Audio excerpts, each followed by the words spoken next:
Good afternoon and welcome to Ramona's Roundtable. I'm your host, Ramona Rachel Gittins, and this is an episode brought to you by Link. I've heard about Dr. Sebi for many years, and he's sort of a legend that I haven't really been able to sort of get to. I haven't really understood a lot of his philosophy. A lot of it is because I haven't heard much of it one-on-one, so this is actually an honor for me today, and I'm glad that everyone who's listening to this is able to join us. And this looks like it's going to be a two-part conversation, and it looks like it's also going to be very, very interesting. So please join me in welcoming Dr. Sebi. Thank you. Thank you. Thank you for being here. Thank you so very much. I would like to let you start by sort of telling us your story from the beginning.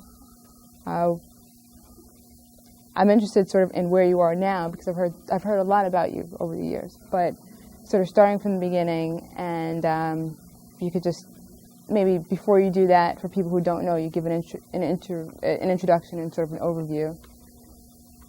Thank you. Quick. I was born in Spanish Honduras in the year of 1933. I was born in a small village named Milanga. The boy grew up, never going to school, whether kindergarten, high school, grade school, or whatever. Became a merchant seaman.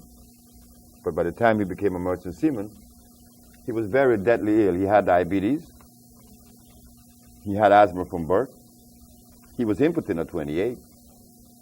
And at 30, he had diabetes, asthma, obesity, and insanity. And with the help of Mexican people, I was cured. I decided to enter the field of natural medicine. Can I interrupt you for a quick second? Of course. I'm sorry.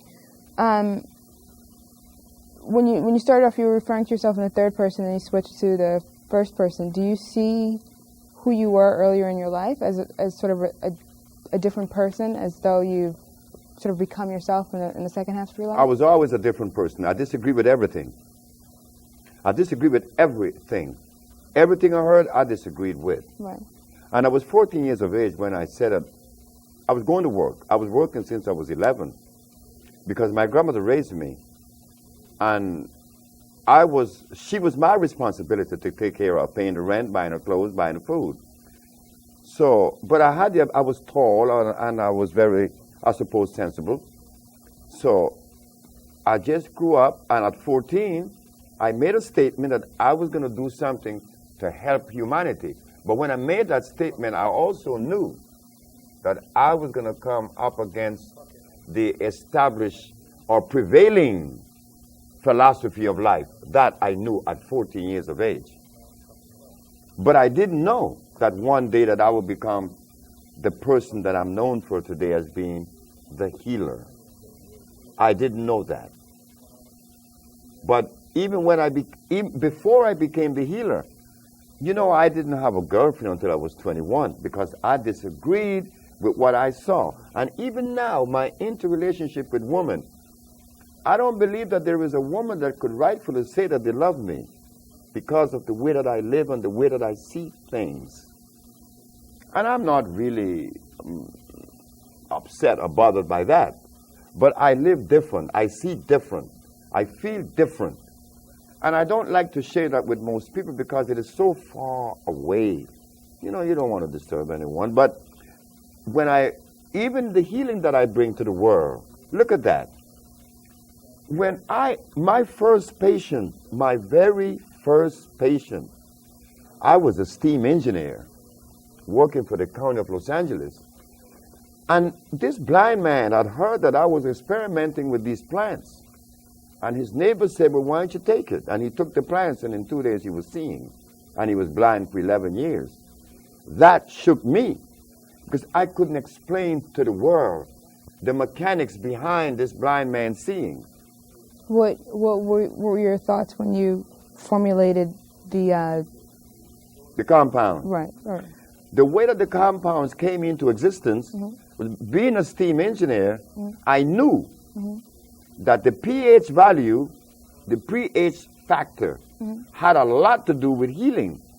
And the herbalists then, like the herbalists today, are unaware that the pH factor has a lot to do with it. Meaning this, I said that if God tell us that the herbs are for the healing of the nations, in the book of Genesis, in the book of Ezekiel, in the book of Exodus, and the book of Revelation, it says that the herbs are for the healing of the nations.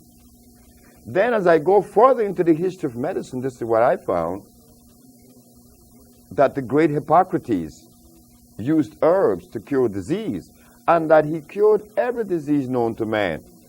This man was curing every disease in Greece 365 years before Christ was even born. So when people tell us that only Jesus heals, you remind them that Hippocrates was here long before he was born, 300 years. So I said, if Jesus cured with herbs, Hippocrates cured with herbs, and God said the herbs, then what's up? Why aren't we curing with herbs today? So I said, one day when I went to work, my wife and I was talking all night. We were engaged in this conversation about these herbs. So Ma said to me that there could be something locked someplace that prevent us from accomplishing the goals that Jesus Christ and Hippocrates accomplished. When I went to work that night, I found it. I laughed. Oh, I was so happy. I was extremely happy because I said, it is required of us to maintain the pH at 6.9. At 7, which is the neutral zone, pH of 7 is neutral. And if it is slightly on the acid side, it's 6.9. And the reason why we maintain the pH at 6.9 is to keep the tubes of the boiler clean, that there will be no life form in there. But if the pH is 7.1, oh, now you're going to experience life. Life form will begin to accumulate in the tubes of the boiler, preventing the radiant heat or the convection heat from reaching the tubes. I said that if life was so powerful that it could exist in a temperature of 450 degrees, then the herbs that heal would have to be alkali on 7 plus instead of acid 6.9. Then I begin to check the pH of all the herbs. I begin to test it. I test comfrey, acid. I test garlic, acid. I also tested aloe vera, St. John wort, rose hips, comfrey. All of these things are very acid. Carrot juice is extremely acid, yet the healers in New York then and now are still recommending these acid foods.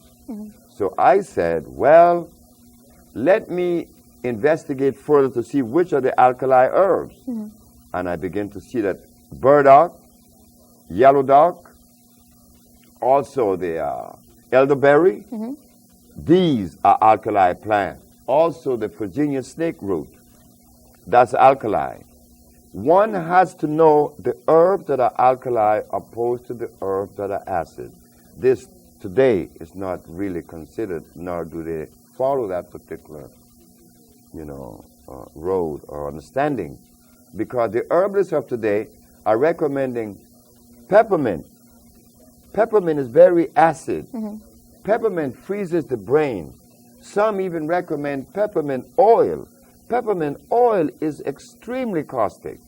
So now we have this kind of information in front of us being disseminated and carried out. So there's confusion in the population.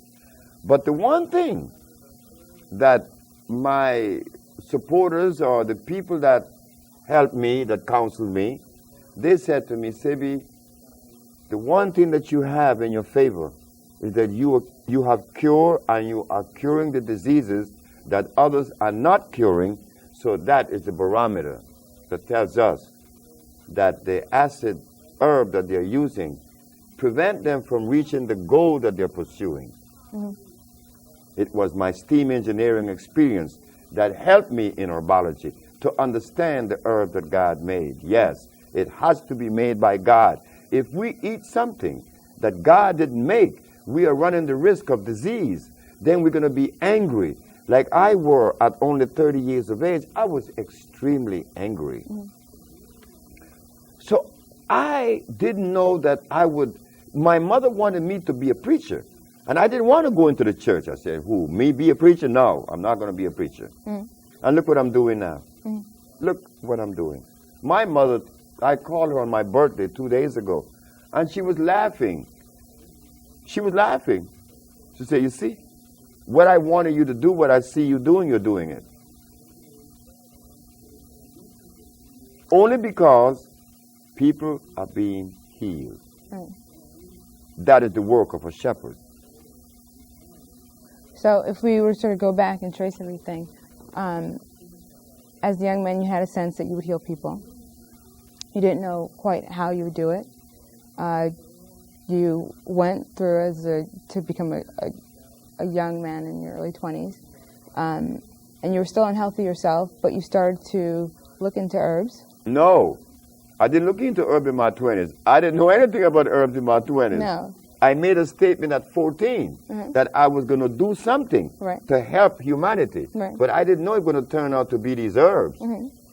So when I was sick, I was 30. Okay. And I got the help from the Mexican that helped me. And then I proceeded to pursue it. And I was working as a steam engineer at the time that every day I would go to work, and God would talk to me and said, how could you be healed of all those dreadful diseases, and you're going to hold that from humanity? And I would go to work, and I would see these turbines and these condensers and these boilers, and I would get so angry. And that was when I stepped up my research. You would see these boilers, and what would make you angry about them? Because I want to get away from them, because I want to go into the herbs. Okay. But I was then 47 years of age. I was 47. And I was 10 years on the job, seniority. And I was making a lot of money. And I had a wife and 2 babies and 1 on the way, and I quit my job. God said, you're going to quit. If you're going to starve, you're going to die starving, but you're going to quit this job. And I left, and I was put in jail, and, all the whole bit that happened to me in New York. I was arrested in St. Martin one night. I was taken to jail in Curacao. Oh, it's been a journey, but it's been nice because it was like a test. I remember being down to only $400. When I started this business, I only had $400. I started this healing journey with $400. And here I am today. A little girl in New York named Haja that was brought to us with a hole in her heart. She's now 16. A little girl was brought to me in Atlanta that was blind from age 8 to age 11 with a tumor on her frontal lobe. She no longer has the tumor on her frontal lobe. Her name is Mecca. And there's a little girl in Minnesota. Her name is Akila Stroud. She no longer has sickle cell anemia. And a month ago, I gave a lecture in New York, and a young lady came forth and said, well, I don't have lupus anymore. So these kinds of things tells us that we, the black race, has the answer to the world's health. We have the answer to their disease state. But we are afraid to take that responsibility because we live in fear. We're scared of white man. We're scared of God. We say that we fear God. I don't know why people fear God. Now, is it possible for one group to have the cures for the world? Because part of your philosophy, or I don't want to say your philosophy, part of your outlook or your beliefs is that people are at their healthiest when they're eating foods that come from the region of their ethnic origin. That's not happening. Right, but that's what you believe. No, I don't believe that either. What I believe is to eat food that came out of the product of life itself. I don't care whether you're Chinese, Eskimo, Arab, or what. If you eat something natural, you're going to be healed. But do you believe that people, for instance, that black people should not eat foods that are not Oh, indigenous no, to that's a Africa? horse of a different color. Black people should not eat Chinese food because Chinese food or even Caucasian food. There is a book out by a man known as Pablo Arriola, and he is known to be one of the most distinguished nutritionists in the world. And he said that if your ancestors are from Africa, your body is not programmed to digest milk. But if you are European, yes. So right there, they're telling us that there's a difference in the genetical makeup of these two individuals. So if people have a different genetic makeup that makes them react differently to different herbs, products, foods, would it be possible for one group to have sort of the cure for the entire world, or would they be moving towards a cure for people within the same ethnic group? Well, it should be like that, I suppose, but our experience shows us that it crosses all lines. That it crosses all boundaries. Because people come to us. There was once upon a time when there were more white people coming to us. Chinese come to us. Japanese, I just said that Matun just killed a woman in Japan of lung cancer, and she never seen the woman. They called from Japan and told Matun, like Annette, have cured many, Matun have cured many, so it's Tatanisha. And they have never seen these people. She sent the compound to Japan, and she was cured. We sent compound to Europe, and they were cured. I have a letter from a psychiatric group in France who want me to go and lecture to them. Why? Because someone with schizophrenia was cured that they know about. So these compounds cured everyone, whether you're black, white, Chinese, or Eskimo, providing they are natural. But the substance that you're going to eat as a staple, yes, I agree with you. You are 100% right. It has to be something that is genetically consistent with you. Okay. No, I wasn't saying that, and I'm not saying that either, because I don't know it. It's something I'm asking you about. But you did. It was good. I've heard that you've said that. Yes, but it was correct. Okay. It's apropos. Okay. And I'd like to hear a little bit about that in terms of people and the relationship between the staple diet and where your ancestors are from. We're going to give you an example, a good example. From the day that God created this universe and made black people, how many years it has been since God placed black people in Africa? Do you have any idea? The anthropologist has no idea, but it would spout out these numbers for you, that God made the universe 9.5 billion years ago. So the other is, when did he put black people in Africa? They say 1.5 million years ago. But what was the food that God placed in Africa for these people? Certainly, it could not have been potatoes. It could not have been rice or beans or yams or chicken or hogs or cows. It could not be a goat or a lamb, because all these things are hybrid. God did not make these things. These things came just recently, only 4,000 years ago. So what were we eating in Africa before we were taken away? What were we eating in Africa before there was an invasion by the man from Europe? We simply do not know. And it is because we are unaware of this diet that God made specifically for us. This is why we're angry today and we're so divided. Everybody's laughing at us. They're laughing more at me.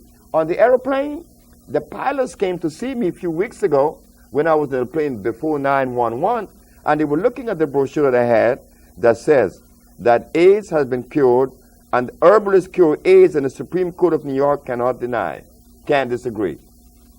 They were laughing at me. Why? Because you are not supporting me. So they think that I'm a fake. Because if it was a white man curing AIDS, the captain said, the whole white race would be supporting them, but my race is not going to support me. The leaders of America can't do it. Farrakhan can't do it. Jesse Jackson can't do it, because they were not designed to do this kind of work. They were designed to lobby and to talk and to, like Mr. Al Sharpton, he likes to make people march. That's cool. But we got a job to do in healing the black race now. That comes in a different category. Those leaders cannot help me. And that's why I'm vulnerable. In what ways is the black race in need of healing? In what ways is the black race need healing? One of the areas that the black race need healing mostly is in the central nerve system. Because we have been eating acid food for 400 years. And how does that manifest itself in terms of Socially? Socially, physically, and physically, what's the damage that? Okay, socially, we see that very seldom our leaders agree with their own selves. The leaders are at war. They're all in disagreement because among the leaders, you find Muslims, you find Christians, you find Buddhists, you find all of that. And they all seem to disagree with each other's position. The politician, well, I don't know what role politics play in our progression health state. How we see it, again, is that we are not together on any issue that is pragmatic, that's going to elevate us in producing something for our own existence. Self-preservation is the first law of nature, and we are the only people on the planet that denies that. Okay, so I guess there are a few things I want to pull out of what you just said. The first one is a relationship between diet and behavior. Diet and behavior has a direct their relationship. Okay, and then that this is affecting Black Americans in a particular way, so that it's something you can see throughout sort of our community. And would the difference be that Black Americans are not in their sort of original like homeland, and so that would be why there'd be a greater problem for Black Americans? Temperature and food. Temperature and but not so much as the African. Do you know that Black America, on the scale from 1 to 10, if we are to be perfect at 10, Black America is about 5, Africa is about 2. Black America is closer to the goal than Africa. You're talking about food or diet? I mean diet or behavior? Diet and behavior. Okay. Because if a young man in California is in love with you, that you met, he's not going to ask you what tribe are you a member of, right? No, you're not. Right. But in Africa, if you are Susu and I'm a Malenke, I'm not going to marry you because I'm supposed to be your enemy. But they're both black. You see? In America, the brother not going to ask you what tribe you're a member of. He's going to marry you because he like you. Right? And you with him. That's only one. But do you think that being concerned about the tribe a person is from means that you, them, and any of your offspring will always be linked, at least in traditional society, will be linked to a certain geographic region, and you won't have the problem that you described of being sort of removed from the area where vegetation is that would be good. Adapted for? That would be good, and I agree with you. But there's one other part of it, is that the African people are eating a food that is so detrimental that you didn't have. And you see, the African people is eating cassava. Cassava is cyanide, pure cyanide, unadulterated. You didn't have that. And because you didn't have the cyanide, you were able to produce plastics, you were able to produce rubber, you were able to build the White House, you were able to produce electricity, you were able to produce agriculture, the African men. And no other black man in the world has ever done that. That shows that Black America, even though taken away from motherland and given meat, which is responsible for our anger, we are still able to do things that is over and above any other race in the world. The black race has proven that. And now that another one comes, your brother and servant, Dr. Sebi, it is not so surprising that he's curing AIDS and sickle cell. You know something? Curing AIDS is easy. Curing sickle cell is like play for me. Diabetes, we cure 10 a month. Yet, there aren't any centers in Germany that is beset with diabetes. There aren't centers in the United States that cure diabetes. We cure diabetes. Now, what are we going to do now? I would like to hear the excuse. I would like for someone to take this particular entity to the leaders of America, and I would like to hear the excuse that they're going to give us for not supporting it. Okay. Well, I think what you just said will actually bring us to our next discussion, we're going to need to close this up. But I think what we'll be talking about next is your struggles here in New York in terms of being recognized for your work and having some acknowledgement for your healing. So thank you for this. Went by so quickly, it felt like it's just been a minute, but that's okay because we'll be talking again. So thank you for joining us, and this has been another episode of Ramona's Roundtable. Thank you. Thank you. Thank you.